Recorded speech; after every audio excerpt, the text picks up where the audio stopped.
Hello students, कैसे हैं आप लोग। तो हम लोग पढ़ रहे हैं यूडियोमेट्री। यूडियोमेट्री में क्या पढ़ते हैं? वॉल्यूम रिलेशनशिप पढ़ते हैं। किसके लिए? गैस के लिए। जैसे मोल रिलेशनशिप हम लोगों ने पढ़ा था।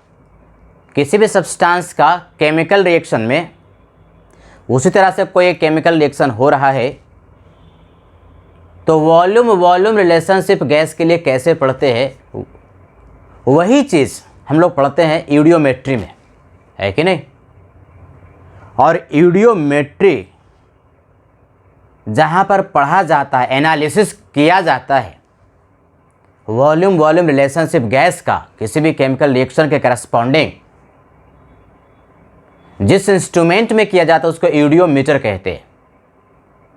तो उस यूडियोमीटर में यूडियोमेट्री का जो प्रोसेस होता है उसके लिए कुछ खास चीज़ों का ख्याल रखना ज़रूरी है। कुछ पॉइंट्स लिखवाया था कि जितने भी गैसेस होंगे सबका जो वॉल्यूम मेज़र किया जाएगा under similar condition of temperature and pressure.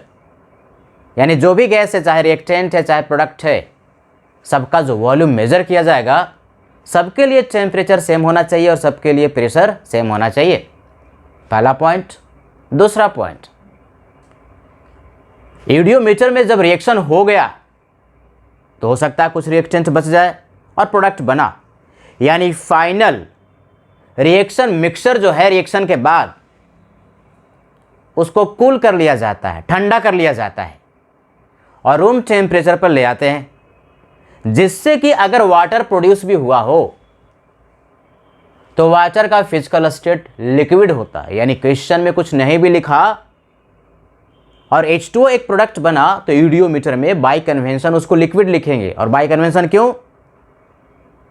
क्योंकि पूरे रिएक्शन मिक्सचर को ठंडा करके रूम टेम्परेचर पर ले आते हैं तो रूम टेम्परेचर पर H2O लिक्विड होता है और H2O लिक्विड का जो वॉल्यूम होगा कंटेनर के वॉल्यूम के रिस्पेक्ट में नेग्लिजिबल, या किसी भी गैस के वॉल्यूम के रिस्पेक्ट में नेग्लिजिबल या स्मॉल होगा। दूसरा पॉइंट था। तीसरा पॉइंट, अगर कंटेनर में पहले से N2 गैस था तो N2 गैस O2 के साथ रिएक्ट नहीं करेगा। N2 गैस यूडियोमीटर कंडीशन में, यानी यूडियोमीटर के गिवन टेम्परेचर पर O2 के साथ रिएक्ट नहीं करेगा। मतलब N2 का जितना वॉल्यूम पहले रहेगा O2 को डालने के बाद भी उसका उतना वॉल्यूम बना ही रहेगा। N2 और O2 का आपस में रिएक्शन नहीं होगा। तो इन 3 पॉइंट्स को आपको ध्यान में रखना है। अब कोई एक गैस है, चाहे रिएक्टेंट है चाहे प्रोडक्ट है, रिएक्शन हुआ तो रिएक्टेंट एक्सेस वाला बच सकता है और कुछ प्रोडक्ट बन सकता है जो कि गैस ही है। तो उसको एब्जॉर्ब करने के लिए, सोखने के लिए कुछ सब्सटेंस होता है जिसको एब्जॉर्बेंट कहते हैं। क्या पुकारते हैं? एब्जॉर्बेंट। ये एब्जॉर्ब करने का मतलब क्या? सोख लेना। जैसे कोई एक गैस कंटेनर में CO2 पड़ा हुआ, CO2 मान लो, तो एक ऐसा सब्सटेंस डाला जैसे KOH solution, liquid solution, small quantity KOH का डाला तो KOH ना CO2 के साथ रिएक्शन करके K2CO3 सॉलिड बना लेता है। यानी बेसिकली KOH ने CO2 को एब्जॉर्ब कर लिया, सोख लिया। तो ऐसा सब्सटेंस चाहे लिक्विड हो सकता है या तो सॉलिड होगा, एब्जॉर्बेंट कहा जाता है। यानी एब्जॉर्बेंट सोखने वाला, गैस को सोखने वाला, एब्जॉर्ब करने वाला सब्सटेंस है जो कि या तो सॉलिड होगा या तो लिक्विड होगा। तो उस एब्जॉर्बेंट को अगर किसी एक गैसियस मिक्सचर में डालते हैं तो किसी पर्टिकुलर गैस को एब्जॉर्ब कर लेता है। एब्जॉर्ब करने का मतलब क्या? उसके साथ रिएक्ट करके ना, गैस के साथ रिएक्ट करके या तो उसको सॉलिड बना देगा या तो लिक्विड बना देगा। यानी उस गैस का वॉल्यूम जितना रहा होगा वो कम हो जाएगा, क्योंकि वो जो गैस है या तो सॉलिड बन गया, अब वो गैस नहीं रहा, बेसिकली रिएक्शन करके अब फाइनल प्रोडक्ट उस गैस का या तो सॉलिड बना या तो लिक्विड। तो सॉलिड और लिक्विड का वॉल्यूम गैस के रिस्पेक्ट में नेग्लिजिबली स्मॉल होता है। यानी एक एब्जॉर्बेंट जो होता है किसी एक पर्टिकुलर गैस को एब्जॉर्ब कर लेता है, सोख लेता है कि नहीं। तो पहले ये समझेंगे एब्जॉर्बेंट क्या होता है। एब्जॉर्बेंट, एब्जॉर्ब्स, हिंदी में सोख लेना। ए पर्टिकुलर गैस और सोख करके उसका जो वॉल्यूम रहा होगा उसके वॉल्यूम को उस कंटेनर में कम कर देता है। तो बहुत सारे एब्जॉर्बेंट होते हैं और पर्टिकुलर गैस को एब्जॉर्ब करते हैं। तो कुछ जो गैसेस है उनका जो एब्जॉर्बेंट है वो आपको याद रखना पड़ेगा, है कि नहीं? वो अगर याद है तभी न्यूमेरिकल सॉल्व हो पाता है। तो इसको याद कर लोगे। यहाँ पर हम कुछ गैस लिख रहे हैं और उनका एब्जॉर्बेंट लिख रहे हैं। एब्जॉर्बेंट का मतलब उसको सोखने वाले सब्सटेंस को लिख रहे हैं, तो उसको आपको याद कर लेना है। ध्यान से देखोगे तो यहां पर मैं लिख रहा हूं लेफ्ट में गैस जो होगा और राइट हैंड साइड में एब्जॉर्बेंट। एब्जॉर्बेंट नॉर्मली क्या होगा? एब्जॉर्बेंट गैस ही नहीं होगा। एब्जॉर्बेंट जो अब होगा या तो लिक्विड होगा या तो सॉलिड होगा। तो एब्जॉर्बेंट जो कि उस पर्टिकुलर गैस को खा जाएगा, निगल जाएगा, एब्जॉर्ब कर लेगा, उसका वॉल्यूम कम कर देगा।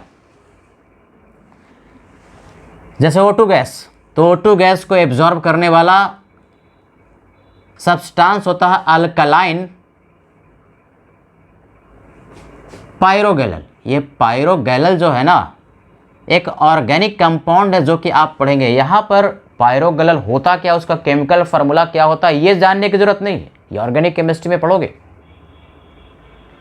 तो ये जो अल्कलाइन का मतलब क्या? बेसिक, मतलब उसमें कुछ बेस भी मिला रहता है पायरोगैलल में। अगर इस पायरोगैलल को एक ऐसा मिक्सचर में डाला जिसमें कि O2 गैस प्रेजेंट था, तो उस O2 गैस को एब्जॉर्ब कर लेता है, सोख लेता है। मान लो एक कंटेनर में बहुत सारे गैसियस मिक्सचर थे जिसमें कि O2 का वॉल्यूम 20 ml था, तो अल्कलाइन पायरोगैलल डालोगे ना तो 20 ml O2 का जो रहा होगा वो खत्म हो जाएगा, O2 ही खत्म हो जाएगा। यानी 20 ml वॉल्यूम O2 का ये सोख लेगा अल्कलाइन पायरोगैलल, जो कि इसका एब्जॉर्बेंट हुआ। याद कर लेना है। ओजोन, O3 क्या? ओजोन, इसको एब्जॉर्ब करने वाला टर्पेंटाइन ऑयल। ये सब ऑर्गेनिक कंपाउंड है। टर्पेंटाइन ऑयल, इसको गांव में तारपिन का तेल बोलते हैं। टर्पेंटाइन ऑयल एकदम बिल्कुल सिमेट्रिकल वे में ये टर्पेंटाइन ऑयल भी O3 को एब्जॉर्ब कर लेगा, सोख लेगा, और उसका वॉल्यूम जितना भी रहा होगा कम हो जाएगा। बड़ा सिंपल है। CO2 और SO2, इसको एब्जॉर्ब करने वाला जो सब्सटेंस होता है उसको कहते हैं अल्कली सॉल्यूशन। देखो ये लिक्विड होगा, अल्कली सॉल्यूशन। अल्कली सॉल्यूशन क्या?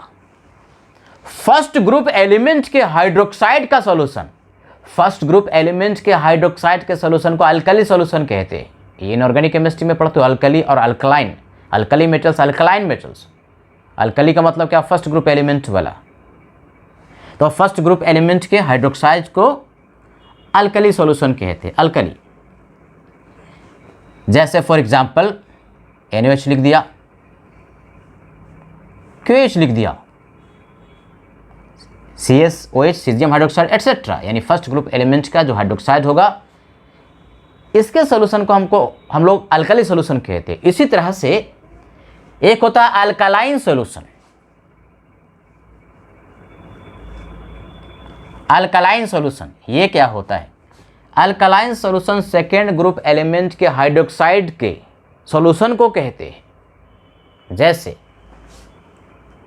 MgOH2, magnesium hydroxide, calcium hydroxide etcetera. यानी बेसिकली अगर आप एक ऐसे गैसियस मिक्सचर जिसमें कि या तो CO2 पड़ा है या तो SO2 पड़ा है या तो दोनों पड़ा है,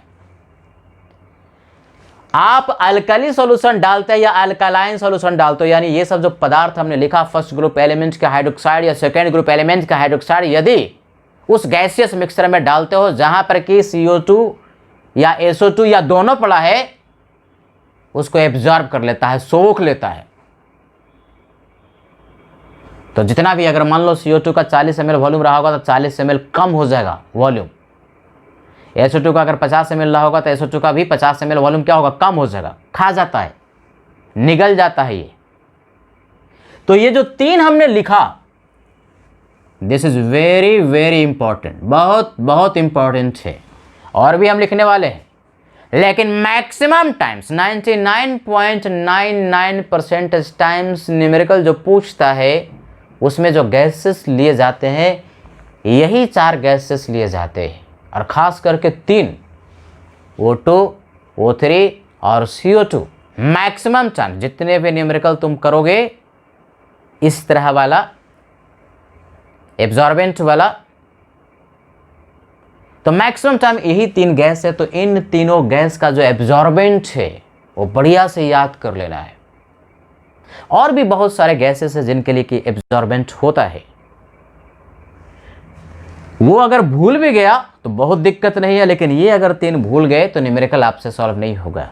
जैसे कार्बन मोनोऑक्साइड, ये दोनों इसके लिए, ये दोनों के लिए हो गया है ना, दोनों। CO का मतलब क्या, कार्बन मोनोऑक्साइड, इसको एब्जॉर्ब करने वाला अमोनियकल, अमोनियकल का मतलब क्या, अमोनिया मिला हुआ रहेगा, NH3 मिला हुआ रहेगा। Cuprous chloride Cu2Cl2, cuprous chloride कहते हैं। और भी बहुत सारा है, जैसे NO, nitric oxide, FeSO4 solution, FeSO4 solution ना इसको एब्जॉर्ब कर लेता है, खा जाता है, निगल जाता है। Cl2 गैस को एब्जॉर्ब करने वाला अल्कली सॉल्यूशन, अल्कली सॉल्यूशन यही जो यहां पर लिखा था, अल्कली सॉल्यूशन। और अल्कली सॉल्यूशन वाला भी सबसे जो इंपॉर्टेंट हाइड्रोक्साइड है जो कि मैक्सिमम टाइम्स न्यूमेरिकल्स में पूछता हुआ है KOH, ये KOH। यानी जैसे ही गैसियस मिक्सचर में KOH डालेंगे और उस गैसियस मिक्सचर में अगर CO2 पड़ा है, SO2 पड़ा है या Cl2 पड़ा है तो उसको निगल जाएगा, खा जाएगा, यानी उसका वॉल्यूम को कम कर देगा। इसका अर्थ ये होता है। और भी कुछ गैसेस हैं, जैसे NH3, ये बेस होता है, अमोनिया गैस ना बेसिक होता है, तो इसको एब्जॉर्ब करने वाला कोई भी एसिड सॉल्यूशन खा जाएगा, निगल जाएगा, एब्जॉर्ब कर लेगा। कभी कभी ना वाटर वेपर भी होता है, H2O गैस, गैस का मतलब क्या, वाटर वेपर हुआ, जो कि पानी वेपर के फॉर्म में है। इसको भी एब्जॉर्ब करने वाला एक सब्सटेंस होता है। एक तो कॉन्क, ऐसे लिखा रहता है कॉन्क, कॉन्क का मतलब कॉन्सनट्रेटेड H2SO4, कॉन्सनट्रेटेड H2SO4। ऐसे भी अगर स्किन पर थोड़ा सा भी एसिड गिरता है तो स्किन जल जाता है। क्यों? क्योंकि स्किन को डिहाइड्रेट कर देता है, पानी को एब्जॉर्ब कर लेता है, उसकी वजह से जलन हो जाती है। तो कॉन्सनट्रेटेड H2SO4 जो है वाटर वेपर को एब्जॉर्ब कर लेता है, सोख लेता है, तो उसका वॉल्यूम उतना कम हो जाएगा। इसी तरह से एक और है फ्यूज्ड। फ्यूज्ड का मतलब प्योर लिक्विड स्टेट। कोई भी अगर सॉलिड है ना, फ्यूज्ड कहते हो, मोल्टेन कहते हो, तो उसका प्योर लिक्विड स्टेट। तो fused calcium chloride CaCl2, fused का मतलब मोल्टेन स्टेट में लिक्विड के फॉर्म में अगर कैल्शियम क्लोराइड है और वाटर वेपर के संपर्क में आता है तो वाटर वेपर को एब्जॉर्ब कर लेता है। तो इन जो लास्ट में हमने 1 2 3 4 5 लिखा, इनसे न्यूमेरिकल बहुत कम, ना के बराबर होगा। आप जितना भी एनकाउंटर करोगे उसमें जो न्यूमेरिकल्स होगा, इसमें कि गैसेस पड़े हुए होंगे जिसको कि एब्जॉर्बेंट एब्जॉर्ब करेगा। ये शुरुआत के जो 3 लिखा है, O2, O3, CO2 और SO2, यानी बेसिकली 4 गैसेस है, और इसमें भी SO2 बहुत ना के बराबर रहता है। यही 3 gas O2, O3, CO2। CO2 के एब्जॉर्ब करने वाला कौन सा गैस है? Alkali solution, first group element का हाइड्रोक्साइड या सेकेंड ग्रुप एलिमेंट का हाइड्रोक्साइड अल्कलाइन सॉल्यूशन, याद कर लेना है। O2 के एब्जॉर्ब करने वाले सब्सटेंस अल्कलाइन पायरोगल, एंड O3 को एब्जॉर्ब करने वाला सब्सटेंस टर्पेंटाइन ऑयल, टर्पेन का तेल है, जो कि O3 गैस को एब्जॉर्ब कर लेता है। तो ये 3 शुरुआत वाले पॉइंट्स को बिल्कुल याद कर लेना है, नोट करो इसको।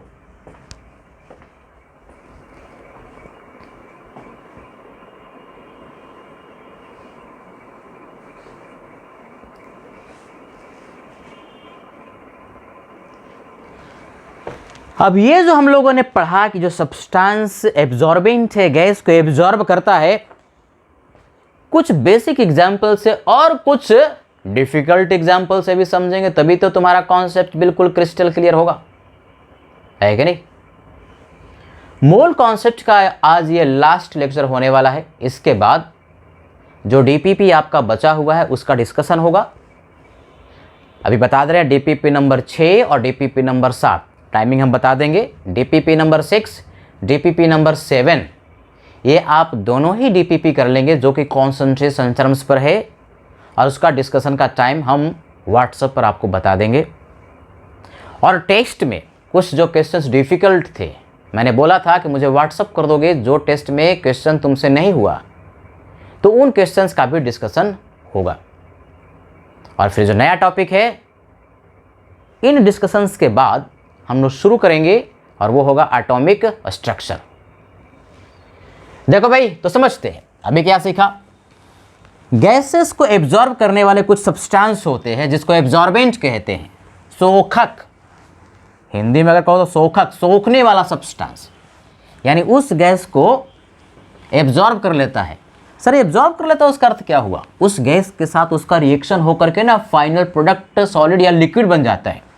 तो गैस का जो भी वॉल्यूम रहा होगा उतना वॉल्यूम क्या होगा? कंटेनर में कम हो जाएगा। तो खास करके शुरुआत का जो 3 गैस हमने लिखा, O2 का, O3 का और CO2 का, उसका एब्जॉर्बेंट बढ़िया से याद कर लेना है। अगर वो भूल गए तो न्यूमेरिकल आपसे सॉल्व नहीं होगा। और बड़ा एकदम इंटरेस्टिंग है, ये कंप्यूटर गेम की तरह होता है। देखो सब ध्यान से, एक एग्जाम्पल से समझते हैं, सिंपल एग्जाम्पल से। मान लो कि एक गैसियस मिक्सचर है और उस गैसियस मिक्सचर में O2 पड़ा हुआ है। से O2 जो है वो 20 ml है, O3 है 30 ml और CO2 है 50 ml, है कि नहीं। ये गैसियस मिक्सचर है जिसमें कि 3 गैसेस है और तीनों गैस का वॉल्यूम को मिला करके 100 ml है और तीनों का वॉल्यूम दे दिया। यदि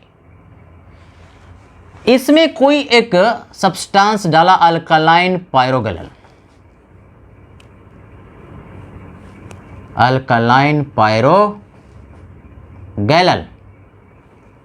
अब ये बताओ ये किसको एब्जॉर्ब करेगा, किसको खाएगा, किसके वॉल्यूम को निगल जाएगा? अभी सिखाया। O2 का एब्जॉर्बेंट है अल्कलाइन पायरोगैलल, यानी अब जो तुम्हारे पास रिएक्शन मिक्सचर होगा, इसको डालने के बाद ध्यान से देखोगे, इसमें O2 को ये अल्कलाइन पायरोगैलल निगल जाएगा, खा जाएगा। अभी सिखाया। तो O2 गायब हो गया, यानी अब कंटेनर में 2 ही गैस रह जाएंगे, एक O3 रह गया और CO2 रह गया। तो अंडर सिमिलर, देखो टेम्परेचर और प्रेशर चेंज नहीं कर रहा, under similar condition of temperature, ये तो हमेशा ईडियोमेट्री में रहेगा। किसी भी गैस का वॉल्यूम जो मेजर किया जा रहा है under similar condition of temperature and pressure. तो O3 का वॉल्यूम कितना था? 30 ml, तो 30 ml रह गया भाई।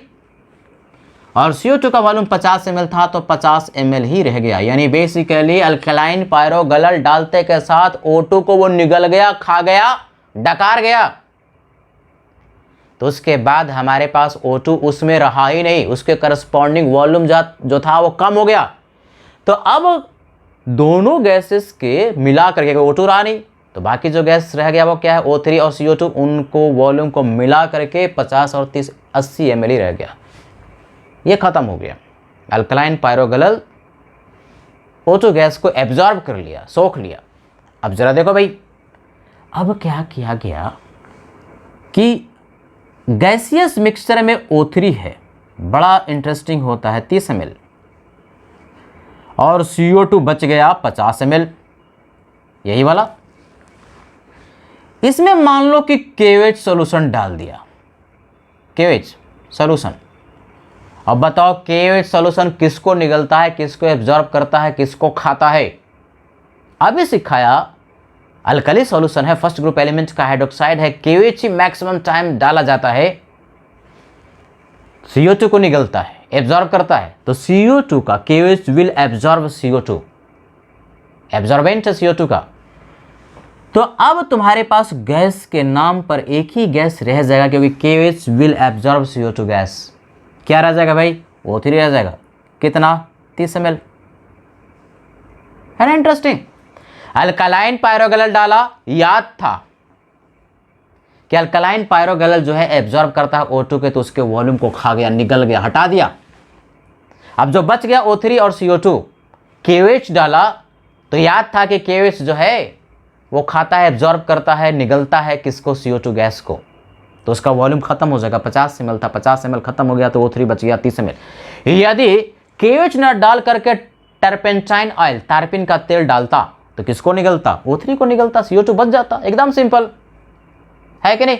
तो इस तरह से बेसिक अगर क्वेश्चन को डेवलप कर लो कि किसको हम डालेंगे, न्यूमेरिकल में लिखा रहेगा कि on adding KOH solution volume decreased bye 50 ml, on adding KOH solution volume decreased bye 50 ml। और उस गैसियस मिक्सचर में CO2 भी था और दूसरे गैसेस भी थे, तो किसका वॉल्यूम घटेगा? CO2 किसको निगलता है, किसको एब्जॉर्ब करता है? तो या तो KOH किसको निगलता है, एब्जॉर्ब करता है? या तो CO2 को या तो SO2 को। तो जो भी CO2 रहा होगा और SO2 रहा होगा उसका वॉल्यूम कम हो जाएगा, वही 50 ml रहा होगा, है कि नहीं? तो कुछ और न्यूमेरिकल से समझते हैं। ये जो ईडियोमेट्री है वो हेल्प करता है। कोई भी एक अननोन गैस से तो उसका क्या केमिकल फार्मूला होगा, क्या मॉलिक्यूलर मास होगा, उसको कैलकुलेट करने में। चलो भाई इसको नोट करो। अब कुछ न्यूमेरिकल से ईडियोमेट्री को हम लोग समझते हैं, जिसमें कि एब्जॉर्बेंट भी होंगे।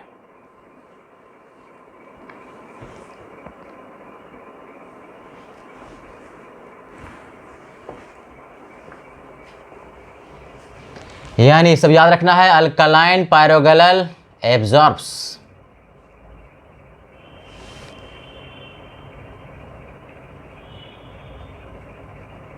एब्जॉर्ब्स किसको? O2 को। फिर क्या डाला? KOH, KOH एब्जॉर्ब्स मतलब सोखता है किसको? CO2 को।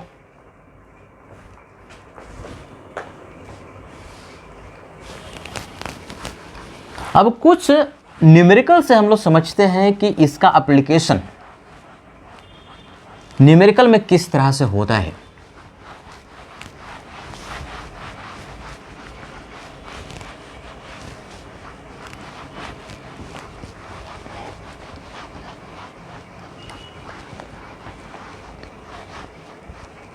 देखो भाई, क्वेश्चन नंबर 1, बड़े बड़े क्वेश्चन होते हैं, बस समझ लेना है, समझते के साथ न्यूमेरिकल तुम्हारा सॉल्व हो जाता है। ए gaseous hydrocarbon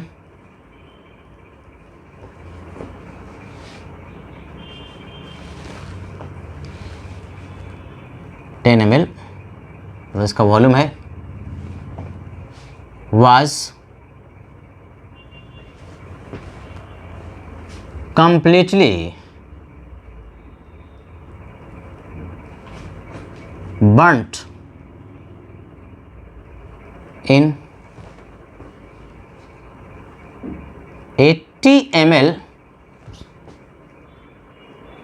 excess O2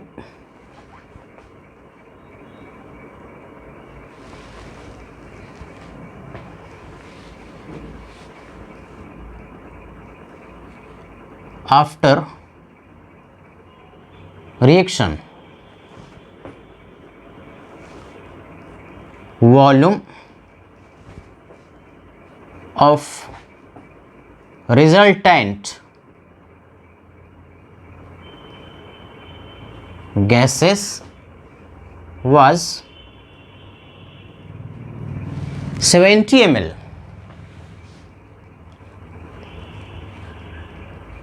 which becomes 50 ml on adding KOH solution.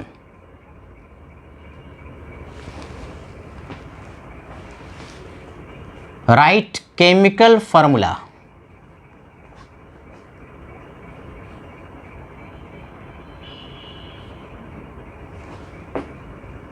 of hydrocarbon. पहले तो क्वेश्चन को समझते हैं। एक गैसियस हाइड्रोकार्बन, गैस ही होगा यार, गैस का ही एनालिसिस कर रहे हैं, जो भी गैस है। कितना ml? 10 ml। 10 ml of A gaseous hydrocarbon was completely burn. Burn का मतलब क्या? ऑक्सीजन के प्रेजेंस में बर्निंग को कंबशन भी कहते हैं। और O2 का वॉल्यूम दे दिया 80 ml, जो कि एक्सेस था। यानी O2 अगर एक्सेस था तो सीधी सी बात है कि जो हाइड्रोकार्बन लिया गया होगा वो लिमिटिंग होगा, तभी तो 100% उसका रिएक्शन हो गया। यानी बेसिकली O2 और वो हाइड्रोकार्बन में आपस में रिएक्शन हुआ तो प्रोडक्ट बनेगा CO2 और H2O।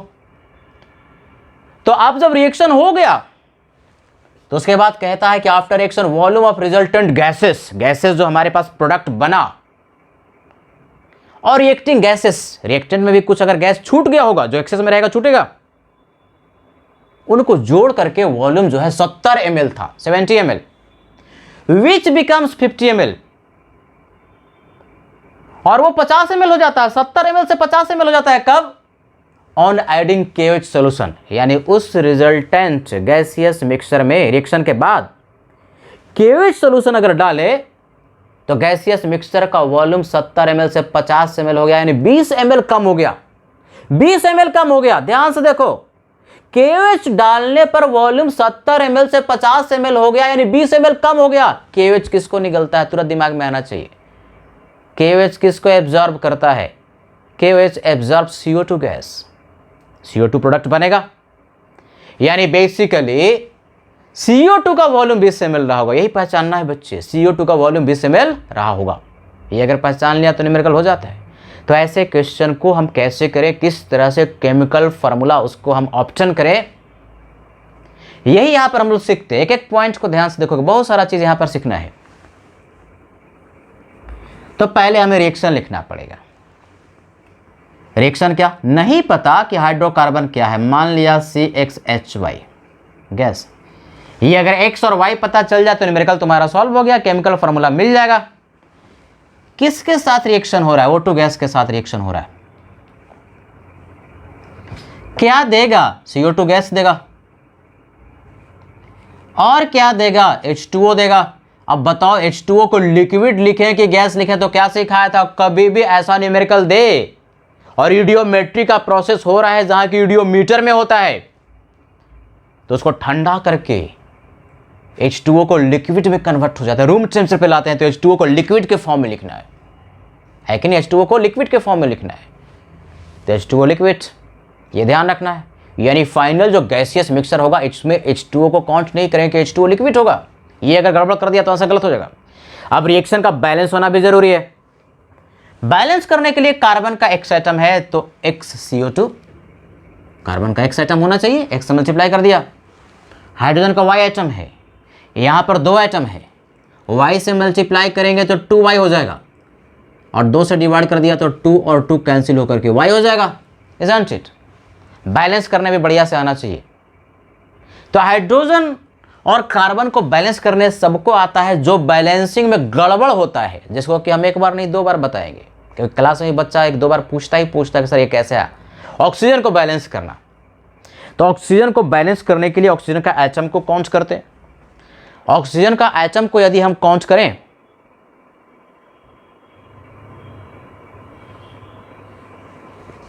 तो ऑक्सीजन के एटम को काउंट करो बच्चे, ध्यान से देखो। ऑक्सीजन का एटम यहां पर कितना? 2x, ये x लिखा, ये 2, तो 2x, राइट साइड में 2x, और ये कितना? y/2, तो प्लस y/2। ये ऑक्सीजन का एटम्स है राइट हैंड साइड में। यहां कितना? 2। इसको अगर हम 1 बना दें, 1 बना दें, तो 1 कैसे बनाओगे? आधा से मल्टीप्लाई कर दोगे, 1 हो गया एटम, 2 कैंसिल होकर 1 हो गया। अब इधर 1 एटम हो गया, और इधर में जो है 2x प्लस y/2 है। तो ये इस एक एटम, अब इसको एक काउंट करोगे, इस एक एटम में कितने से मल्टीप्लाई करेंगे 2x प्लस वाई बाई 2 होगा, इतने ही से। यानी बेसिकली हमको यहां पर लिखना पड़ेगा 2x n plus y by 2 and multiplied by half. देखो अगर काउंट करो इधर वाला और उधर वाला सब बराबर हो गया, पहले तो क्या करोगे, ये हाफ है तो ये 2 आपस में कैंसिल हो गया, तो ऑक्सीजन का एटम एक ही काउंट करेगा, तो ये 2x हो गया और y बाई 2 हो गया, 2x हो गया और y बाई 2 हो गया। बात समझ में आई? तो अब इसको अलग अलग करके लिखने की जरूरत थोड़ी ना है, ये 2 अंदर लेते जाओ तो x हो जाएगा, 2 कैंसिल हो जाएगा, 2 अंदर लेते जाओ तो 2 दूना क्या हो जाएगा, 4 हो जाएगा। इसको बाहर से हटा दिया और यहां पर 4 लिख दिया। यानी बेसिकली डायरेक्ट हम ऑक्सीजन O2 के पहले स्टोइकियोमेट्रिक कोएफिशिएंट लिखना चाहें जिससे कि रिएक्शन बैलेंस हो जाए, तो क्या आ गया, x प्लस वाई बाई 4। फिर समझाते हैं, देखो सब ध्यान से, यही समझ में नहीं आती है, अगर समझ में आ गया तो ऑक्सीजन को बैलेंस करना मुश्किल नहीं होता है। ऑक्सीजन का इधर 2x एटम और ऑक्सीजन का एक मल्टीप्लाई किया गया y/2 से, तो 2x प्लस वाई बाई 2 किसके एटम्स हो गया, ऑक्सीजन का। किधर में, प्रोडक्ट के साइड में। रिएक्टेंट के साइड में कितना है, 2 एटम, ये भी नहीं लिखे हैं तो 2 एटम है। अब उधर वाला इधर वाला बराबर होना चाहिए, तो O2 को हमने क्या किया कि हाफ से मल्टीप्लाई कर दिया, तो इसका भी एक एटम, 2 कैंसिल होकर एक एटम। अब इस एक एटम में कितना से मल्टीप्लाई करें कि ऑक्सीजन कितने एटम्स हो जाए, सिंपल सी बात है, 2x प्लस वाई बाई 2 से कर देंगे। अब इसी 2 को इसके साथ गुना कर दिया, तो ये 2 हाफ को बेसिकली हाफ से इसको मल्टीप्लाई कर दिया, तो 2 कैंसिल होकर x हो गया, और y/2 मल्टीप्लाइड बाय हाफ, ये कितना होगा, y/4 हो गया, है कि नहीं। तो इस तरह से ऑक्सीजन एटम भी तुम्हारे पास बैलेंस, बिना बैलेंस किए हुए न्यूमेरिकल तुमसे सॉल्व नहीं होगा, तो ये बैलेंस कर दिया। अब देखोगे भाई, हमारे पास T = 0 पर वॉल्यूम दिया हुआ इसका 10 ml 10 ml। इस हाइड्रोकार्बन का जो कि गैसियस हाइड्रोकार्बन है 10 ml के बराबर है, और O2 एक्सेस में है 80 ml, ये 80 ml है। अब ये एक्सेस है तो ये लिमिटिंग हो गया ना, सीधी सी बात है, ये अगर एक्सेस है तो क्या होगा, लिमिटिंग एजेंट 100% रिएक्ट करेगा। शुरुआत में कितना था CO2, प्रोडक्ट नहीं था, शुरुआत में नहीं रहता, 0 होता है। और H2O जो लिक्विड है उसको लिखने की जरूरत ही नहीं, वो भी हालांकि 0 होगा, लेकिन हम यहाँ पर वॉल्यूम वॉल्यूम रिलेशनशिप देख रहे हैं, ध्यान सुनेगा सब एकदम, यहीं पर 100% अटेंशन। ये मोल मोल रिलेशनशिप नहीं, वॉल्यूम वॉल्यूम है, और volume volume relationship is valid only for gases. Gas है गैस है गैस है, लिक्विड के लिए ये वैलिड नहीं है। यानी इसको हम लिखेंगे ही नहीं, सर ये गैस क्यों नहीं लिखे, लिक्विड क्यों लिखे, तो इसके पहले थ्योरी बताया था कि पानी जो होगा ना ठंडा करके पूरा एक्शन मिक्सचर को रूम टेम्परेचर पर लाने की वजह से H2O लिक्विड के फॉर्म में होता है। ये अगर भूल गया तो न्यूमेरिकल गलत हो जाएगा। तो कभी भी लिक्विड या सॉलिड रहे ना, उसके नीचे में वॉल्यूम तुम लिखो ही नहीं, डैश कर दो, नहीं तो आंसर गलत हो जाएगा। आप जब रिएक्शन हो गया, आफ्टर रिएक्शन, रिएक्शन लिखते मतलब आफ्टर रिएक्शन शॉर्ट फॉर्म में लिखते हैं फटाफट क्वेश्चन को करने के लिए, ये कितना बचेगा, खत्म हो जाएगा, यानी 10 - 10 पूरा का पूरा खत्म, -10। ये कितना जाएगा भाई, तो यहां से पढ़ेंगे, इडियोमेट्री पढ़ाना सिखाया था, volume volume 1 ml x plus y by 4 के साथ रिएक्ट करेगा, जैसे मोल पढ़ते थे। इसका स्टोइकियोमेट्रिक ऑप्शन 1, इसका कितना x प्लस वाई बाई 4, यानी इसका 1 ml इसके x प्लस वाई बाई 4 से रिएक्ट करेगा, तो 10 ml कितना से करेगा, 10 multiplied by x plus y by 4, ये लिखने बढ़िया सा आना चाहिए, इतना एक खपत होगा इसका जाएगा। ये बनेगा कितना, कौन डिसाइड करेगा, लिमिटिंग एजेंट, यही LR है। ये है क्या लिमिटिंग एजेंट, ये कैसे पता चला, क्योंकि एक्सेस में तो ये लिमिटिंग है, यही डिसाइड करेगा प्रोडक्ट्स के बारे में। तो 1 ml देता है x ml, 1 देगा x तो 10 देगा 10x, सब ml में हो रही है बात। और पानी नहीं लिखोगे, वाटर लिक्विड के फॉर्म में है, उसको वॉल्यूम वॉल्यूम रिलेशनशिप में नहीं लिखते, सॉलिड और लिक्विड को बिल्कुल नहीं लिखेंगे, है कि नहीं। तो नीचे में इतना रिएक्ट किया, रिएक्ट करके बच कितना गया वही तो लिखते हैं, तो 10 में से 10 खत्म हो गया तो 0 बचा। ये कितना लिया था 80, तो 80 में से इतना चला गया तो ये बच गया, लिया था 80, इतना खपत हुआ तो इतना बच गया, और ये बना 10x। तो कहता है कि जब रिएक्शन कंप्लीट हुआ तो वॉल्यूम जो है after reaction volume of gases जो कि उस मिक्सचर में रह गया। कौन रह गया? O2 जो बच गया और CO2 जो बना, ये तो खत्म हो गया। अब रिएक्शन के बाद उस गैसियस मिक्सचर में किसको किसको काउंट करोगे? जो O2 बच गया और CO2 जो बना। H2O लिक्विड है, उसको तो काउंट नहीं करना है। तो जोड़ते हैं, इन दोनों को जोड़ेंगे तो ये हो गया 80 minus 10x n minus 10y divide by 4, इसको तोड़ दिया, एन प्लस 10x, ये CO2 का वॉल्यूम और O2 का वॉल्यूम जो बचा हुआ रह गया, इन दोनों को जोड़ करके, यानी कहता है रिजल्टेंट गैसेस जो है उसका वॉल्यूम 70 ml के बराबर था, 70 ml। क्वेश्चन में दे दिया 70 ml के बराबर है, isn't it? एक इक्वेशन तो ये बना, देखो ये 10x क्या हो गया? कैंसिल हो गया, तो हमारे पास इक्वेशन आ गया 10y। डायरेक्ट लिख दें, इसको उधर लेते जाओ, इसको इधर लेते आओ, तो 80 में से 70 चला गया 10, तो 10 चौका 40। तो y का वैल्यू आपने सॉल्व करके देखेगा बच्चा, जो हम कर लिख रहे हैं। तो y का वैल्यू कितना हो गया? 4। एक मिल गया y का वैल्यू, तो y का वैल्यू मिल गया। अगर x का वैल्यू मिल जाए तो फार्मूला मिल जाएगा। अब क्या कहता है? कहता है ये जो 70 ml हुआ था रिजल्टेंट गैसेस का वॉल्यूम रिएक्शन के बाद, उसमें फर्दर मतलब आगे ऐड कर दिया KOH सॉल्यूशन। तब सोचना है, दिमाग पर जोड़ देना है, ऑन एडिंग कौन सा सॉल्यूशन? KOH। ये KOH किसको खाएगा? ये याद रखना, जो कि यही दिमाग में चलना चाहिए। CO2 को एब्जॉर्ब करेगा, CO2 को एब्जॉर्ब करेगा, ये दिमाग में रखना है। खाएगा उसको निगल जाएगा। तो on adding KOH solution volume अब कितना हो गया? 50 ml हो गया। 70 से 50, 70 से 50, तो कितना ml वॉल्यूम घट गया? 20 ml वॉल्यूम घट गया। 20 ml वॉल्यूम डिक्रीज कर गया, नीचे लिख दिया। इसका मतलब क्या? डिक्रीज कर गया। 70 से 50, 20 ml वॉल्यूम घट गया। तो ये 20 ml वॉल्यूम किसका रहा होगा? CO2 का, जिसको KOH ने खा गया, निगल गया। यानी बेसिकली ये जो वॉल्यूम रहा होगा, यही तुमको सोचना है। 20 ml वॉल्यूम जो घटा, यह वॉल्यूम रहा होगा। हिंदी में लिख रहे हैं ताकि एकदम जेहन में बैठ जाए। किसका रहा होगा? यह वॉल्यूम रहा होगा CO2 का। यानी बेसिकली CO2 का वॉल्यूम 10x था। अरे भाई यही तो 10x था, तो लिख सकते हैं इसीलिए 10x जो वॉल्यूम बना किसके बराबर? 20 के बराबर। तो x का वैल्यू हो गया 2, तो x का वैल्यू भी मिल गया, y का भी वैल्यू मिल गया। इसीलिए फार्मूला, केमिकल फार्मूला हमारे पास कंपाउंड का हो गया CXHY, यानी कि x का वैल्यू 2 और y का वैल्यू 4, C2H4। यही आंसर हो गया।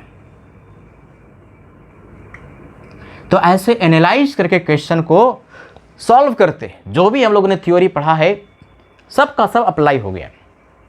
यूडियोमेट्री का नोट करो इसको।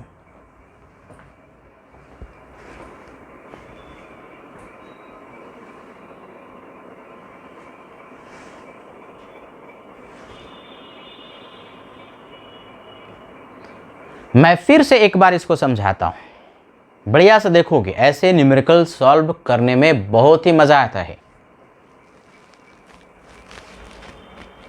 अब वीडियो लेक्चर का फायदा तो है ही ना, 2 बार देखा, 3 बार देखा और बढ़िया से देख करके सब उसको कॉन्सेप्ट को बिल्कुल क्लियर कर लिया। कुछ बहुत ज़्यादा मुश्किल थोड़ी ना होता है।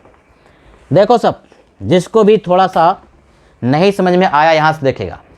क्वेश्चन में कहता है कि कोई एक हाइड्रोकार्बन है, गैसियस हाइड्रोकार्बन, जो कि एक्सेस O2 के प्रेजेंस में बर्न हुआ। एक्सेस लिखा है O2। और याद भी रखना, कोई भी ऊपर से रिएजेंट डाला जाता है कंबसन के लिए ना, तो O2 जो डाला जाएगा वो बेसिकली एक्सेस ही होगा। तो लिख भी देता है क्वेश्चन में। तो O2 एक्सेस था, तो ये लिमिटिंग हो गया। इसका 10 ml लिया था, इसका 80 ml लिया था। तो हाइड्रोकार्बन कभी भी O2 के साथ रिएक्ट करता है तो CO2 देता है और H2O देता है। H2O किस में? लिक्विड में, याद रखना है। तो 10 ml लिया था, 80 ml लिया था, बैलेंस करना सिखा दिया। अब बैलेंस करके फटाक से अगर बार बार करेगा तो याद भी होता है कि O2 का स्टोइकोमेट्रिक कोएफिशिएंट x + y/4 हो जाता है। अब जरा सोचोगे, इसका 1 ml इसका x + y/4 के साथ रिएक्ट करेगा तो ये तो लिमिटिंग है, पूरा का पूरा खत्म हो गया। 10 में 10 गया तो 10 किसके साथ रिएक्ट करेगा? 10x + 10y/4, इसका 10 गुना। इतना रिएक्ट कर गया, लिया था 80 तो 80 में से इतना को हम घटा देंगे, इतना O2 बच गया और ये बिल्कुल खत्म हो जाएगा, 0 बचेगा। ये बनेगा, कौन डिसाइड करेगा? CO2 प्रोडक्ट कौन डिसाइड करता है? Limiting reason.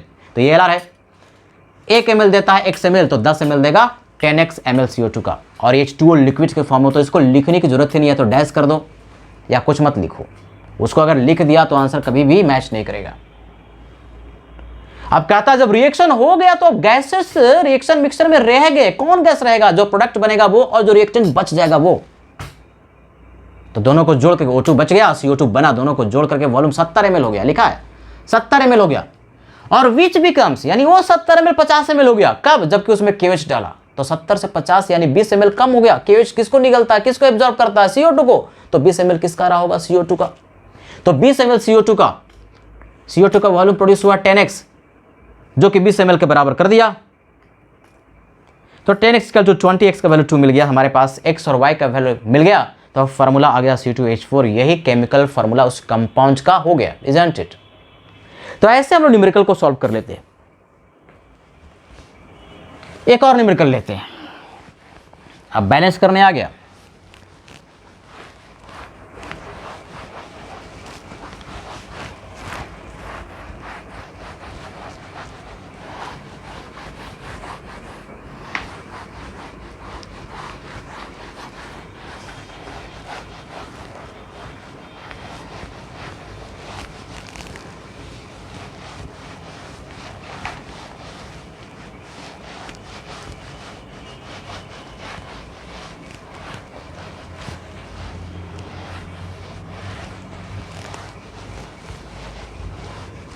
देखो सब ध्यान से, दूसरा question, 20 ml of a gaseous hydrocarbon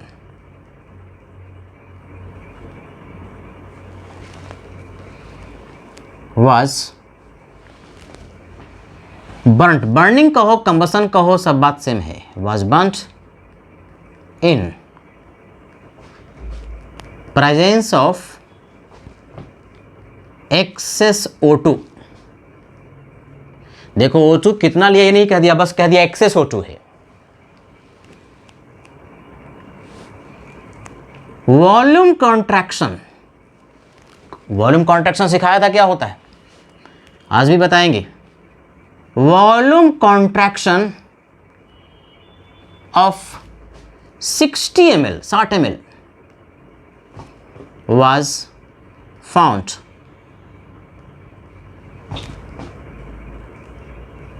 on passing through, अंग्रेजी में ऐसे भी लिखता है, एडिंग को लिखता है passing through भी, on passing through KOH solution। Further मतलब उसके आगे भी, फर्दर वॉल्यूम कॉन्ट्रैक्शन, अंग्रेजी भी बढ़िया से आना चाहिए। फर्दर का मतलब क्या, उसके आगे। Further volume contraction of 80 ml was found, मतलब KOH डाला तो उसके बाद और भी वॉल्यूम कॉन्ट्रैक्ट हो गया। कॉन्ट्रैक्शन का मतलब घटना, कितना, 80 ml, यानी KOH डालने पर 80 ml और भी वॉल्यूम घट गया। तो ये 80 ml किसको खाया होगा, CO2 को। तो तुरंत दिमाग में बात आ गई कि KOH CO2 को खाता है तो CO2 का वॉल्यूम 80 ml रहा होगा। एक इक्वेशन तो यहीं से मिलने वाला है भाई, इजंट इट। एक और इक्वेशन अगर मिल जाए तो x और y का वैल्यू मिल जाएगा, फॉर्मूला आ जाएगा, राइट। It's chemical formula. किसका केमिकल फार्मूला? जो हाइड्रोकार्बन था, हाइड्रोकार्बन का केमिकल फार्मूला लिखिए। पहले ही क्वेश्चन की तरह है, थोड़ा सा यहाँ पर वॉल्यूम कॉन्ट्रैक्शन की बात करा, कोई बात नहीं, कॉन्सेप्ट लगाते हैं। क्वेश्चन समझ में आया? क्वेश्चन में कहता है कि एक हाइड्रोकार्बन है और उस हाइड्रोकार्बन का 20 ml लिया गया जो कि एक्सेस O2 के प्रेजेंस में बर्निंग हुआ, कंबशन हुआ। एक्सेस O2 कितना लिया नहीं दिया, कुछ मान लेना, कुछ भी B C D कुछ भी ml मान लो जो कि एक्सेस में था। तो प्रोडक्ट CO2 गैस मिलेगा और H2O लिक्विड मिलेगा। H2O लिक्विड के वॉल्यूम को काउंट नहीं करना, बैलेंस कर देंगे। तो वॉल्यूम कॉन्ट्रैक्शन का मतलब क्या? शुरुआत का जो वॉल्यूम लिया था minus final volume. Volume contraction सिखाया था, वॉल्यूम का डिफरेंस शुरुआत का माइनस फाइनल वाला, कि शुरुआत में ज़्यादा रहा होगा और बाद में कम हो गया, तभी तो वॉल्यूम कॉन्ट्रैक्शन की बात कर रहे हैं। तो जो डिफरेंस होगा वॉल्यूम का कितना ml? 60 ml। और यदि उस फाइनल गैसियस मिक्सचर में KOH भी डाल दिया तो 80 ml और घट गया, दूसरा वॉल्यूम कॉन्ट्रैक्शन हुआ 80 ml, तो KOH निकल गया होगा CO2 को, तो CO2 का वॉल्यूम मिल गया 80 ml। यानी 2 इक्वेशन मिलने वाला है। देखोगे सब ध्यान से, क्वेश्चन बड़ा बड़ा ऐसी और लंबा लंबा लिखा हुआ रहता है, जिसको लेकिन बढ़िया से समझ में आता है हिस्ट्री कि क्या क्या कह रहा है, लिखते जाओ क्वेश्चन तुम्हारा सॉल्व हो जाता है। तो पहले तो अभी सिखा दिया किस तरह से हम लोग इक्वेशन को, केमिकल रिएक्शन को लिखते हैं। तो कंपाउंड हाइड्रोकार्बन CH2 जो कि गैस है, ऑक्सीजन के साथ रिएक्ट करेगा, बैलेंस करना सिखा दिया, X + Y/4 O2, isn't it? क्या देगा बच्चे? CO2 गैस देगा। और क्या देगा? H2O का फिजिकल स्टेट क्या लिखना है? लिक्विड। बैलेंस भी करेंगे तो यहाँ पर क्या हो जाएगा? CO2 के आगे X CO2 और ये Y/2 H2O लिक्विड। T=0 पर ये जो हाइड्रोकार्बन है उसका वॉल्यूम दिया हुआ था 20 ml, है कि नहीं? ये नहीं दिया O2 का, कुछ ले लो ना, B ml ले लो, AB कुछ भी मान लो कि B ml लिया गया था, कट पिट जाता है घटाने पर। लेकिन ये तो पता है एक्सेस है, एक्सेस है तो क्या लिमिटिंग है, ये 100% लिमिटिंग है। ये हाइड्रोकार्बन क्या है? LR का मतलब क्या? Limiting agent. एक्सेस तो LR शुरुआत में नहीं था और पानी लिखने की जरूरत नहीं है, लिक्विड या सॉलिड कुछ हो तो उसके नीचे में डैश कर देना, उसको लिखने की जरूरत नहीं है। जब रिएक्शन होगा तो कौन पूरा का पूरा खत्म हो जाएगा? ये 20 का 20 पूरा का पूरा चला गया। ये कितना रिएक्ट करेगा ये डिसाइड करेगा, लिखना सिखा दिया। कितना जाएगा भाई? तो इसका 20 टाइम्स, इसका 20 टाइम्स, 1 ml इतना तो 20 मल्टीप्लाइड बाई दिस, यानी B था शुरुआत में रिएक्ट किया 20 मल्टीप्लाइड बाई X + Y/4। ये तो बढ़िया से लिखना सीख गया। ये बनेगा कौन डिसाइड करेगा? Limiting reagent. राजा होता है, महाराजा होता है, सम्राट होता है, वह डिसाइड करता है सब चीज़। तो 20 ml कितना ml देगा? 1 ml देता है X ml, तो 20 ml देगा। क्या है पानी लिखने की जरूरत है? बिल्कुल नहीं। तो ये 1 ml देता है X ml, तो 20 ml 20X देगा, है कि नहीं? अब जरा देखो क्या का लैंग्वेज क्या कहता है। ये तो खत्म हो गया, 0 बच गया। कहता है कि वॉल्यूम कॉन्ट्रैक्शन जो हुआ रिएक्शन के बाद, वॉल्यूम कॉन्ट्रैक्शन का मतलब वॉल्यूम घट जाना, यानी फर्स्ट वॉल्यूम कॉन्ट्रैक्शन दिया हुआ है, गिवन रिएक्शन हुआ तो फर्स्ट वॉल्यूम कॉन्ट्रैक्शन, कॉन्ट्रैक्शन का मतलब घट जाना। कैसे निकालोगे? वॉल्यूम कॉन्ट्रैक्शन निकालते कैसे हो? Initial volume minus final volume. अरे कॉन्ट्रैक्शन तो तभी ना होगा जबकि शुरुआत का वॉल्यूम ज़्यादा है और फाइनल वॉल्यूम कम है। इनिशियल वॉल्यूम किसका लिया था?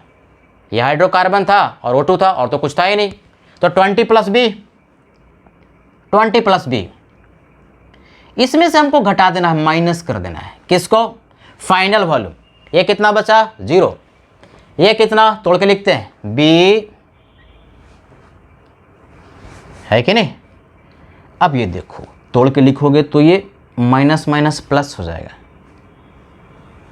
तो क्या हो जाएगा भाई? -B या माइनस माइनस प्लस 20X, और ये देखो 4 × 5 = 20 प्लस 5i, 4 × 5 = 20। ये माइनस माइनस क्या हो चुका है? प्लस हो चुका है। अपने से करके देखना। बेसिकली हमने क्या किया कि शुरुआत का वॉल्यूम 20 + B है, इसमें से बाद वाला वॉल्यूम एक ये और ये भी माइनस करना पड़ेगा। तो ये तो माइनस ही रह जाएगा, -20x। यानी क्या किया, अपने से करके देखोगे जो हम लिख रहे हैं, शुरुआत का वॉल्यूम में से फाइनल वॉल्यूम को घटा दिया, फाइनल वॉल्यूम में इसका वॉल्यूम और इसका वॉल्यूम को जोड़ करके इन दोनों के वॉल्यूम में से घटा दिया। कुछ कैंसिल होगा, देखो ये 20x क्या हो गया, कैंसिल हो गया, ये b क्या हो गया, कैंसिल हो गया, और जोड़ करके यानी घटा, final volume minus initial volume, अगर करते तो निगेटिव आता, इनिशियल में से फाइनल किया तो क्या आएगा, डायरेक्ट पॉजिटिव आ जाएगा, यानी वॉल्यूम कॉन्ट्रैक्शन दे देगा, जो कि वॉल्यूम कॉन्ट्रैक्शन 60 ml के बराबर है, ये 60 ml के बराबर है। इसको अगर लिखोगे तो किसके बराबर, 60 के बराबर। तो लिखते हैं, ये कितना बच गया, 20 + 5i, it is equal to 60, सो 5i it is equal to 40, सो y it is equal to 8। एक वैल्यू मिल गया y का वैल्यू। सर ये कैसे कर रहे हैं, कैसे कर रहे हैं ये तो सिखा रहा हूं, लेकिन अपने से जब तक लिखेगा नहीं ना तब तक नहीं पता चलेगा कि कैसे कैसे प्लस और माइनस आ रहा है। खुद से लिख करके देखोगे, लेक्चर खत्म हो जाएगा तो इस न्यूमेरिकल को खुद से करके देखोगे, तब तुम्हारा अपना होगा, कॉन्सेप्ट बिल्कुल 100% क्लियर होगा। नहीं तो पता चलेगा सर ये प्लस माइनस कैसे लिख दिए। सीधी सी बात है, इन दोनों को जोड़ करके और इन सब का वॉल्यूम को भी जोड़ दिया, तो इनिशियल ये और फाइनल ये, इनिशियल में से फाइनल वॉल्यूम को घटा दिया, वॉल्यूम कॉन्ट्रैक्शन कहा जाता है, 60 के बराबर कर दिया, सॉल्व कर लिया, y का वैल्यू मिल गया 8, x का वॉल्यूम अगर मिल जाए तो काम हो जाएगा। अब आगे बढ़ते हैं। अब ये कहता है on passing through KH solution, मतलब ऑन एडिंग KH सॉल्यूशन, उसी को अंग्रेजी में on passing through KH solution कहते हैं। फर्दर मतलब आगे वॉल्यूम कॉन्ट्रैक्शन, मतलब और वॉल्यूम घट गया, कितना ml, 80 ml, यानी जो फाइनल कॉन्ट्रैक्शन हुआ 80 ml का और हो गया, कब, जबकि KH पास करवाया गया, यानी सेकेंड वॉल्यूम कॉन्ट्रैक्शन। देखोगे बच्चे, सेकेंड वॉल्यूम कॉन्ट्रैक्शन कितने ml का हुआ, 80 ml का, 80 ml, और ये कब हुआ, क्या पास करवाया था, KH पास करवाया था, यानी बेसिकली ऑन एडिंग क्या भाई, KH ऐड कर दिया तो 80 ml और वॉल्यूम कम हो गया। ये 80 ml वॉल्यूम किसका रहा होगा, यह किसका रहा होगा, CO2 का वॉल्यूम रहा होगा। ये दिमाग में सोचना है, रहा होगा, क्योंकि KH उसी को निकलता, उसी को खाता है, तभी तो 80 ml वॉल्यूम कम हो गया, मतलब CO2 का इतना वॉल्यूम रहा होगा, वही कम हो गया, तो 80 ml CO2 का रहा होगा, और CO2 का वॉल्यूम तुम्हारे पास है 20x, तो इसीलिए कह सकते हैं कि 20x जो CO2 का वॉल्यूम है वो 80 के बराबर, अर्थात x का वैल्यू 4 के बराबर। x मिल गया, y मिल गया बच्चे।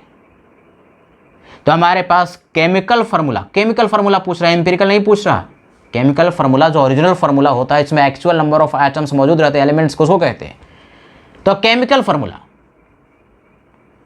फार्मूला हमारे पास मिल गया इस कंपाउंड का, क्या भाई, C4H8।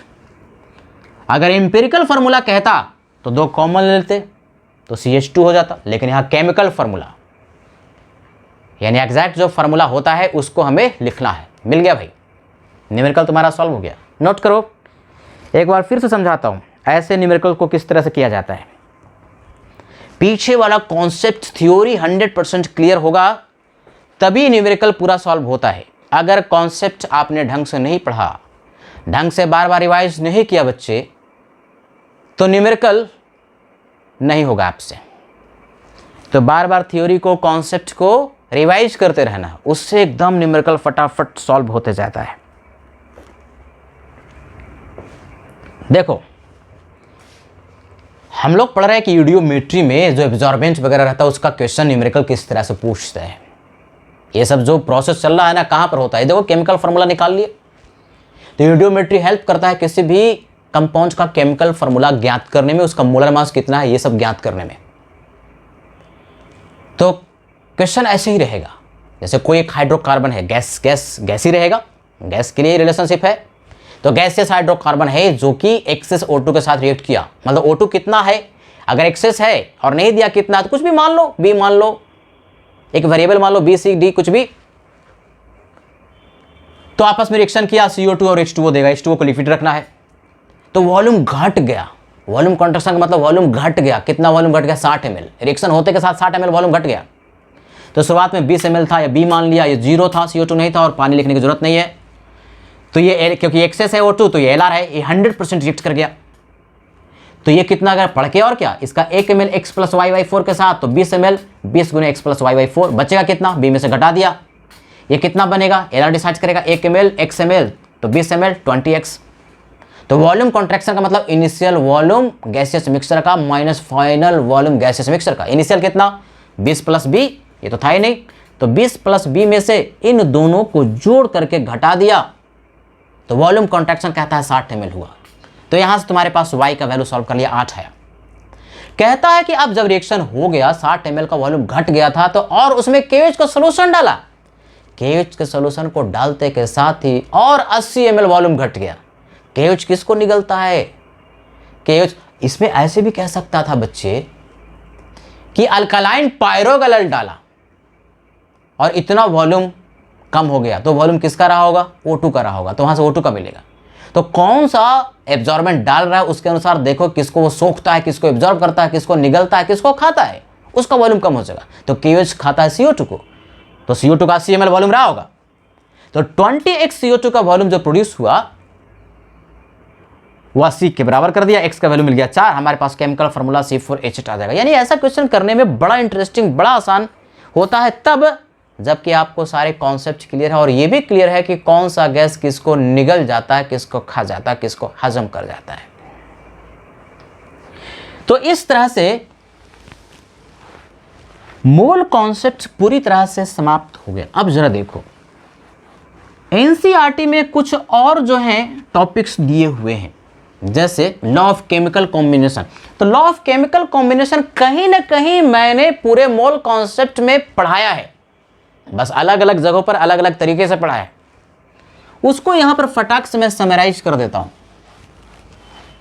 हालांकि ये सब लॉज बहुत पुराने हैं, बेसिक लॉज हैं और इस पर न्यूमेरिकल वैसा कोई खास नहीं पूछता, लेकिन फिर भी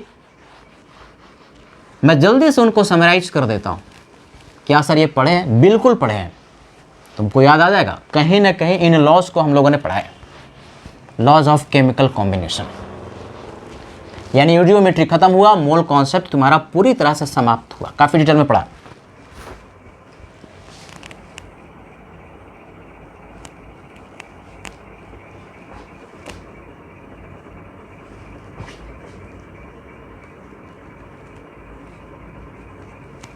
ये एनसीईआरटी में दिया हुआ है इसलिए मैं पढ़ा दे रहा हूं।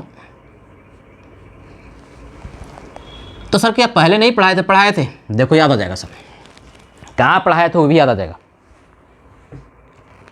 पहला लॉ,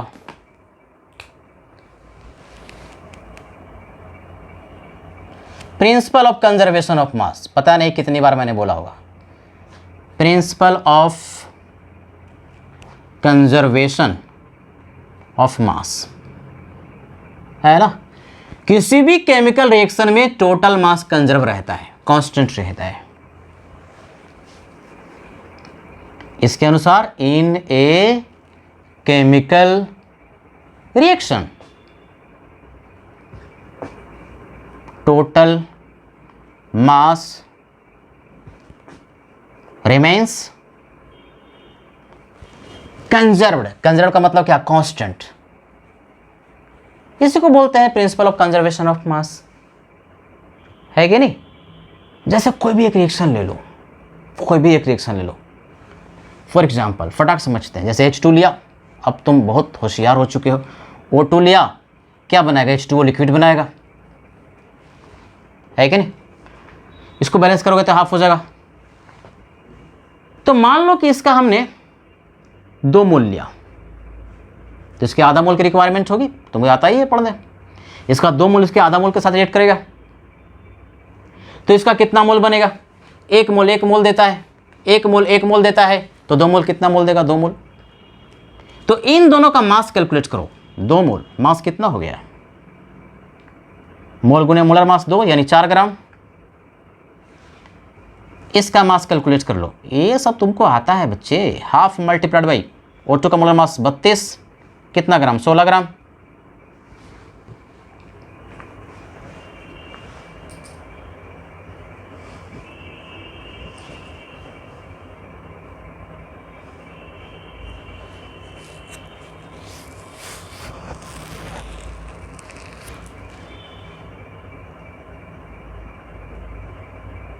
है कि नहीं।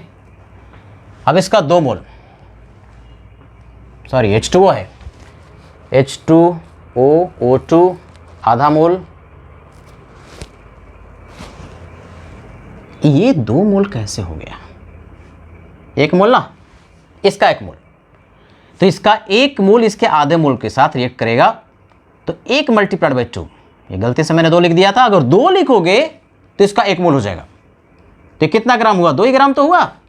इसका 1 मोल इसके आधा मोल के साथ, इसका अगर 2 लेगा तो इसका 1 हो जाएगा, तो 1 मोल आधा मोल के साथ इसका 2 ग्राम और इसका 16 ग्राम। अब इसका 1 मोल इसका 1 ही मोल देगा, 2 मोल लेते 2 मोल के अनुसार भी हो जाएगा, ऐसा नहीं है, लेकिन इसका अगर 2 मोल लेगा तो इसका 1 मोल होगा, इसका 2 मोल तो इसका 1 मोल, और काउंट करोगे तो वही आंसर आ जाएगा। आंसर तो आना ही आना है। तो जोड़ो भाई, इनिशियल जो तुमने मास लिया और फाइनल जो मास मिला, ये फाइनल मास, फाइनल मास। मास कैसे निकालते हो, मोल गुने मोलर मास। मोलर मास कितना, 16 और 2 18, यानी कितना ग्राम, 18 ग्राम। और इनिशियल जो मास था जो कि एक्सचेंज का तुमने लिया, इनिशियल मास 2 + 16 कितना ग्राम, 18 ग्राम। तो क्या इनिशियल मास और फाइनल मास सेम हो गया, बिल्कुल सेम हो गया। सर अगर कोई एक्सेस में लिया जाता तो एक्सेस वाला बच जाता,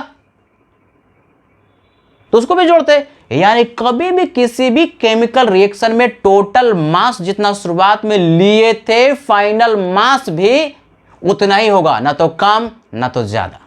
इसको बोलते हैं principle of conservation of mass. Note करो, क्या हम लोगों ने नहीं पढ़ा है, बहुत जगहों पर पढ़ा है, PUSC principle of atom conservation. अगर एटम कंजर्व है तो इसका मतलब उसका मास भी कंजर्व है। तो एक प्रिंसिपल हो गया, इज़न्ट इट, वेरी इजी, फटाफट नोट करो।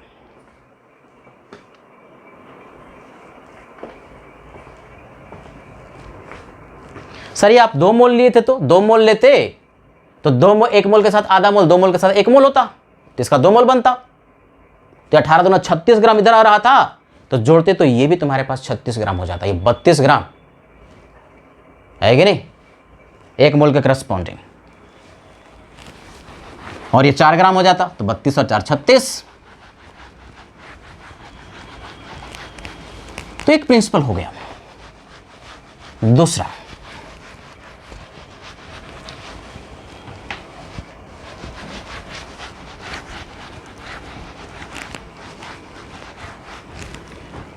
दूसरा प्रिंसिपल है लॉ ऑफ डेफिनिट प्रोपोर्शन। ये क्या होता है, ये सब तुम लोग जानते हो।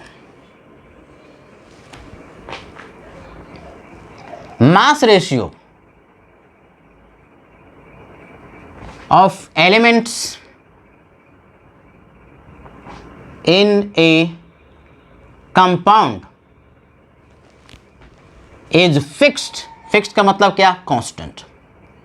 ये क्या कहता है, कोई भी एक कंपाउंड है तो उसमें जो एलिमेंट्स होंगे उसका मास रेशियो एकदम फिक्स होता है। अरे एटम का रेशियो फिक्स होता है तो उसका मास का रेशियो भी तो फिक्स ही होगा ना। जैसे फॉर एग्जांपल H2O लिया, अब ये जो H2O का आपने कंपाउंड लिया, मॉलिक्यूल लिया, कहां से लिया उससे कोई मतलब नहीं है कि कन्याकुमारी से लिया कि हिमालय से लिया कि कहां लिया, बस H2O है। तो H2O में अगर ऑक्सीजन का 16 ग्राम लिया है तो हाइड्रोजन का 2 ग्राम होगा हमेशा ही। यानी हाइड्रोजन और ऑक्सीजन का मास रेशियो जो होगा, हाइड्रोजन और ऑक्सीजन जो एलिमेंट है उसका जो मास रेशियो होगा 2:16 का हमेशा ही होगा। तो mass ratio of H and O will be हमेशा किसमें, H2O में क्या होगा भाई, तो 2:16 या 1:8 होगा। ये फिक्स्ड होगा, फिक्स्ड, चाहे वो पानी कहां से ले उससे कोई मतलब नहीं। यानी कोई भी एक पर्टिकुलर कंपाउंड लेते हो, जितने भी एलिमेंट्स हैं, तो एलिमेंट्स का उसमें मास रेशियो हमेशा ही फिक्स होता है।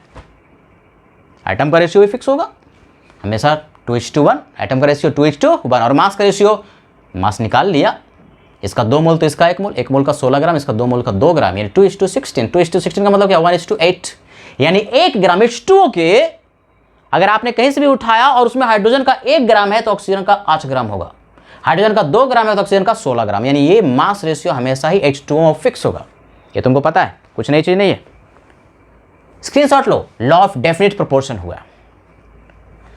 अब दो लॉ जो है वो हम लास्ट क्लास में ही पढ़ाए थे, तो उसको हम सिर्फ यहां पर लिख रहे हैं और उसको देख लोगे। यूडियोमेट्री की जब शुरुआत हुई थी तो उन दो लॉज को पढ़ाया गया था। देखो सब ध्यान से, कौन सा लॉ था? Avogadro's law. क्या पढ़ा है? बिल्कुल पढ़ा है। और एक और कौन था? गै-लुसाक्स लॉ। क्या ये पढ़ा है? पढ़ा है। कहाँ पढ़ा है? तो ये भी बताते हैं। पढ़ लिया अभी 2 दिन पहले ही।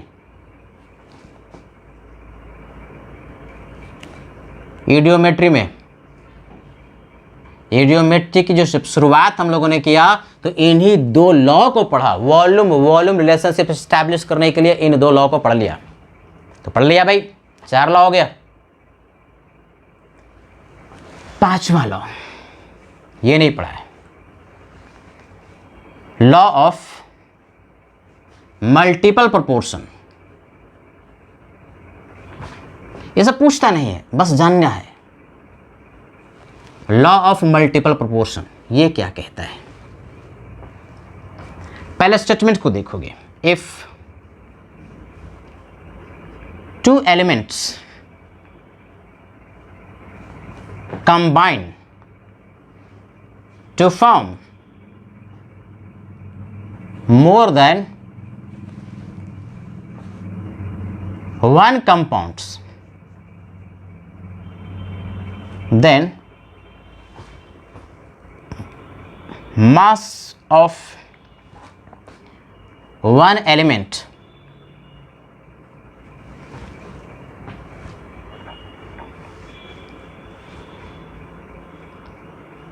will be in simple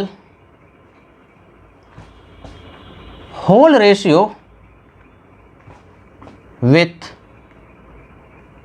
fixed mass of other element। ये क्या कहता है? पहले एग्जाम्पल समझते तो अंग्रेजी समझ में आ जाएगा।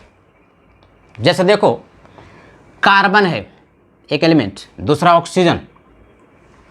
तो कार्बन और ऑक्सीजन का एक कंपाउंड CO है, लेकिन कार्बन और ऑक्सीजन का एक कंपाउंड CO2 भी है ना, है कि नहीं है? तो कहता है कि अगर 2 एलिमेंट है और एक से ज्यादा कंपाउंड बना रहा है, जैसे नाइट्रोजन ऑक्सीजन, तो NO भी होगा, N2O5 भी होगा, NO2 भी होता है, N2O3 भी होता है कि नहीं? बहुत सारे कंपाउंड होते हैं नाइट्रोजन ऑक्सीजन का। तो इसी तरह से अगर मैं कह दूं 2 एलिमेंट्स और एक से ज्यादा कंपाउंड बना रहा है, तो किसी एक का मास को हमने फिक्स कर दिया। किसी एक का मास फिक्स कर दिया। मान लो कि ऑक्सीजन का मास फिक्स कर दिया, मास ऑफ O फिक्स कर दिया 32 ग्राम। ये फिक्स्ड हो गया, कांस्टेंट कर दिया। यानी 2 कंपाउंड में हमने मास ऑक्सीजन का फिक्स कर दिया 32 ग्राम। 32 ग्राम का मतलब कितना? 2 मोल। तो ऑक्सीजन का यहां पर तुमको मोल पता चल गया। देखोगे सब ध्यान से, 32 ग्राम लिया तो मोल कितना? 32/16। कितना मोल? 2 मोल। तो बताओ कार्बन का, ऑक्सीजन के 1 मोल में कार्बन का 1 मोल, तो 2 मोल में कार्बन का कितना मोल रह गया? तो कार्बन का 2 ही मोल होगा। और 2 मोल का मतलब इसका मास निकाल सकते हैं क्या? कार्बन का। तो 2 गुने कार्बन का एटॉमिक मास कितना? 12। तो 12 दूना 24 ग्राम। Isn't it? अब जरा देखते हैं। अब यहां भी ऑक्सीजन का मास उतना ही, ऑक्सीजन का मास फिक्स है। ऑक्सीजन का मास फिक्स कर दिया, कितना ग्राम? 32 ग्राम। तो ऑक्सीजन का 32 ग्राम तुम्हारे पास है, तो ऑक्सीजन का मोल तो अभी मिल गया। ऑक्सीजन का मोल, ध्यान रहे, ऑक्सीजन का, ऑक्सीजन के एटम का मोल। तो 32/16 यानी कितना मोल? 2 मोल, है कि नहीं? तो ऑक्सीजन का 2 मोल है, ध्यान सुनो। तो ऑक्सीजन के 2 मोल में कार्बन का 1 मोल है। ऑक्सीजन के 2 मोल में 2 ही मोल है ऑक्सीजन का। ऑक्सीजन आइटम की बात कर रहे हैं, एलिमेंट की बात कर रहे हैं, तो इसका 2 मोल, तो कार्बन का 1 मोल, तो इसका 1 मोल। तो 1 मोल का मास निकालो बच्चे। 1 गुने कार्बन का 12 एटॉमिक मास, तो 12 ग्राम। तो कहता यह है कि अगर 2 एलिमेंट्स हैं और दोनों एलिमेंट कंबाइन करके एक से ज्यादा कंपाउंड बना रहा है, किसी एक का मास फिक्स कर दो, किसी एक का मास, कोई भी, हमने ऑक्सीजन को सिलेक्ट किया, इसका मास फिक्स कर दिया 32 ग्राम, तो इसमें ऑक्सीजन का मोल हो गया 2 और इसमें ऑक्सीजन एटम का, एटम काउंट करें, एटम का मोल हो गया 2 मोल, यानी ऑक्सीजन का मोल हो गया 2 मोल, यहाँ पे भी मास फिक्स कर दिया। तो इसके 1 मोल में 1 मोल, तो ऑक्सीजन के 2 मोल में कार्बन का 2 मोल, 2 मोल करस्पॉन्डिंग मास आ गया 24 ग्राम, और ऑक्सीजन का यहाँ 2 मोल है, तो ऑक्सीजन के 2 मोल में कार्बन का 1 ही मोल है, तो 1 मोल का मास आ गया 12 ग्राम। तो कहता ये है कि जो दूसरा वाला एलिमेंट है, दूसरा वाला एलिमेंट कौन है, कार्बन, तो उस दूसरे वाले एलिमेंट का जो मास रेशियो होगा वो फिक्स होगा। तो मास रेशियो जरा देखते हैं, यहां पर देखो यार, मास रेशियो, ये मास रेशियो और ये मास रेशियो, दोनों कंपाउंड में मास रेशियो किसका रेशियो है, 24:12। ये सिंपल होल नंबर रेशियो में आता है, यानी इसी को और जरा सिंपल कर दो तो ये रेशियो क्या हो गया, अगर ये 1 है तो ये क्या हो गया 2, यानी 2:1, ये मास रेशियो हो गया। यही कहता है कि ये जो मास रेशियो होगा वो सिंपल मास रेशियो होगा, simple whole number mass ratio. तो सर ये सब क्वेश्चन पूछता है, ये सब कहीं नहीं पूछता, ये सिर्फ स्टेटमेंट्स है जिसको कि आपको जानना है और इसको हम लोग प्रूफ कर सकते हैं। It is very easy. आपको जो हमने उधर पढ़ा दिया वो बढ़िया से आप रिवाइज करते रहिए, उसी से न्यूमेरिकल पूछता है और वो बिल्कुल कंठस्थ बढ़िया से आना चाहिए, है कि नहीं। तो चलो भाई, आज के लिए इतना ही, मोल कॉन्सेप्ट आपका समाप्त हुआ और डीपीपी दिए हुए हैं, डीपीपी नंबर 6 और 7, जिसका कि हम डेट अनाउंस कर देंगे डिस्कशन के लिए, और एग्ज़ाम जो हुआ था उसका भी डेट अनाउंस कर देंगे। आज के लिए इतना ही, जम के पढ़िए। Thank you very much.